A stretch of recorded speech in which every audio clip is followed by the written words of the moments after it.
Hi, it's me, Sheila True Love again. Let me push this back just a little bit.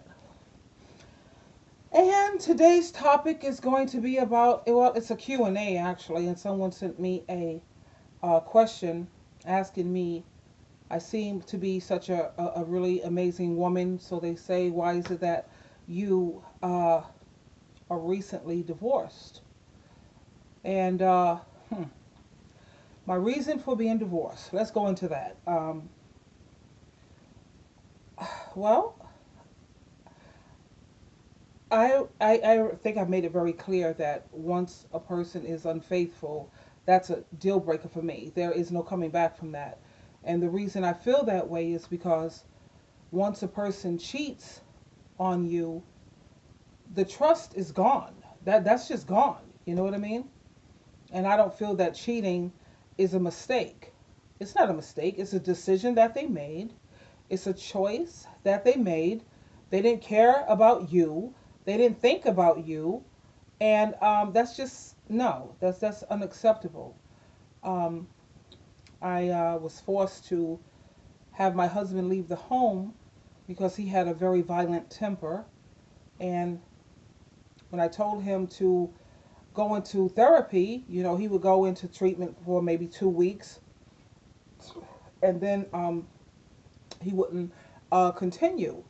I also told him maybe he needs to take a mild um, antidepressant because that kind of helps sometimes when you have sadness or some kind of issues.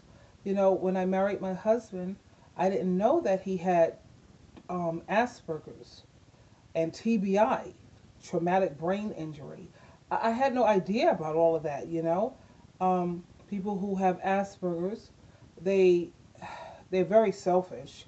They lack empathy. If they are not going through a certain situation, then they can't empathize with other people. He had issues with my family.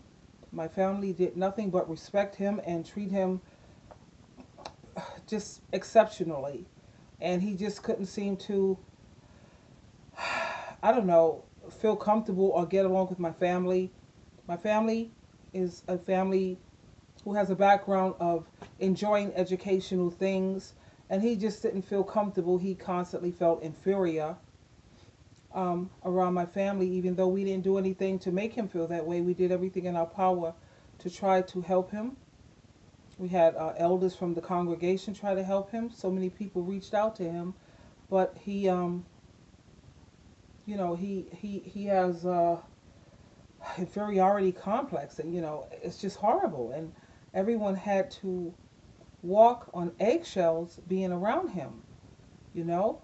And a lot of times people say that in order for a marriage to break up, it takes two to make that happen. And I have to disagree with that because I did everything that a wife is supposed to do according to Proverbs 31, Titus chapter 2, and Ephesians chapter 5, you know? And sometimes a woman can do the best that she can. She gives it her all. And I'll never forget the time when he had an episode. He has rage. Every human being on this planet gets angry. Every human being on this planet may raise their voice from time to time. His was beyond that. His was rage, where he's foaming at the mouth and he's confrontational. And, I had incidents here where my son had to uh, work towards pulling out a knife, and he tried to run us down with a car, and he just we didn't understand it. And I have tried repeatedly everything that I could think of. I remember one incident where I'll never forget, where I was in my son's room. My son had moved out because he couldn't deal with this situation, and I was in that room, and I had prayed to my Heavenly Father, and I said, I don't know what to do. Please show me. What else can I do? I've tried everything. I don't know what else to do. And the reason why I remember that day so vividly, and it's always like so new, fresh in my head, is because, I didn't want my marriage to fail. This is my second marriage. I was married before, and my husband cheated, and I can't deal with that. I can't deal with it. I tried to get past it the first time around because I have his two children. You know, I got married and had the two kids, and the way God said it's supposed to be. And he was unfaithful. You know, he wasn't not really a cheating type of man, my first husband, my kid's father. It's just that he put himself in a compromising position that he should not have been. And I tried to get past it, but I couldn't. You know, because once a person cheats, you know, the trust is gone, as I said before.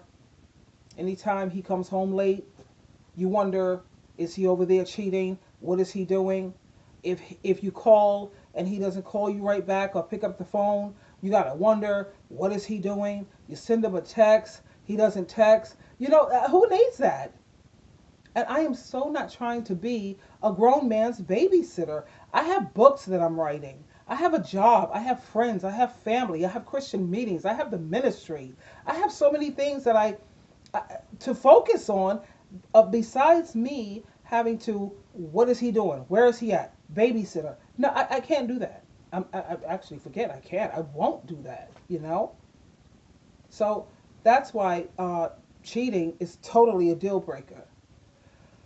And I think the thing with my ex-husband is he is a dark-skinned man, and he really had fetishes for light-skinned or pale-skinned women. You know, and I say that because there were three occasions when we were watching television, and you know, he was looking at these Caucasian women on television and getting erections. This happened not once, not twice, but three times. That's crazy. You know what I'm saying? Okay, so fine. There was a time we separated. And when I looked in his closet, he had porno of nothing but Caucasian women or light-skinned women or Hispanic-looking women. I mean, come on. He's going to tell me that was my perspective of the matter? What is your perspective? A man is looking at a woman, he gets erections. What perspective can you get from that? And I get annoyed with that because if that's what you like and if that's your preference, why do you want to put me on lockdown where I can't go out there and be with someone who really values and loves ebony women, brown skin, dark skin, or black women? You know, that that is the part that pissed me off because that is so selfish. Anyway, like I said, the reason I got the divorce is mainly because he committed adultery. I could not have gotten the divorce if he didn't commit adultery. I would have just had to have a separation and stick with that. But think about it. How long is a man going to be without sex before he commits adultery? Really, it's just a matter of time. So eventually I would have got the divorce anyway. Anyway, in closing, that's a sad thing. It's like a divorce is like a death. You know, it's like a death. It's very painful. It hurts, but you can't let that stop you, darling. You can't let that cause you to put up with a man who is selfish, abusive, totally disrespectful. You can't put up with things like that. You know what I'm saying? Because my husband knew that when he met me, I have confidence. I have a healthy self-esteem. I set goals, I meet them. I set another goal, I meet it. I set another higher goal, and I achieve that. How can you not have a healthy self-esteem when you're constantly achieving? So you have a lot of men today, they're not looking for good, decent women who have healthy self-esteem, confident women, never arrogant. Because God bless those who are humble. So you have to be humble at the same time. You have to have some type of self-respect for yourself. You know, and a lot of men can't handle that. Not even men, actually, males. I correct that. But in conclusion, the reason I got a divorce was because my partner, I like to call my husband as my partner, he was unfaithful, and that is something that I will never tolerate, ever. Okay?